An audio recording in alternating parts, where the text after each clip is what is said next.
ఇంత కమర్షియల్గా సోషల్ మీడియాని వాడే వాళ్ళు ఉన్నారు, చెడగొట్టే వాళ్ళు ఉన్నారు, నోటికి వచ్చింది రాసుకుండే వాళ్ళు ఉన్నారు. ఎందుకు తేజు వీడియోస్ని అసభ్యకరంగా ఎంతమంది వీడియోలు పెట్టట్లేదు? నేను నాకే పంపిస్తున్నాను చాలా మంది చూడండి సార్ అని.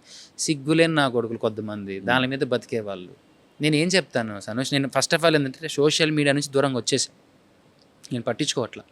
నాకు ఎంత కావాలో నేను అంతే చూపిస్తున్నాను. నా ఫ్యాన్స్కి, నా ఆడియన్స్కి, నన్ను ఇష్టపడే వాళ్ళకి నేను ఏం చూపించాలో అదే చూపిస్తున్నాను. రెస్ట్ ఆఫ్ నన్ను తిట్టుకో, ఏమైనా చేసుకొని ఇష్టం వచ్చింది రాసుకో. మాకు మేము బాగున్నాం, మా కుటుంబం మేము బాగున్నాం, మాకు చాలది. నీకు చూపించాల్సిన అవసరం లేదు. 2 పిల్లలు ఉన్నారన్న, ఓ పని చేయమ్మా, తీసుకెళ్ళి మీ బంధువులింట్లో దింపి నువ్వు 4 ఇంట్లో పనికి వెళ్ళమ్మా అని చెప్పా. ఇవి నాకు వచ్చే మెసేజ్లు. ఆడు హైదరాబాద్కి వచ్చి ఏం చేయాలన్నా, నాకు ఛార్జీలు కావాలన్నా, హైదరాబాద్కి ఏం చేస్తావరా అని పెట్టా. నేను మీలాగా అవ్వాలన్నా అని. సరేరా డబ్బులు వేస్తాను అంటే, అన్న తర్వాత నేను హాస్టల్లో ఉండాలి, ఏదన్నా హాస్టల్ చూడాలి. వాడు ఇంక స్టార్ట్ చేశాడు వాడు నన్ను. హాస్టల్ ఫీజు ఇంక చెప్పురా చెప్పు, నీ బట్టలు, నీ చెడ్డీ, నీ డ్రాయర్ మొత్తం నేనే కొనిచ్చేస్తాను. ఇలా ఉన్నారు.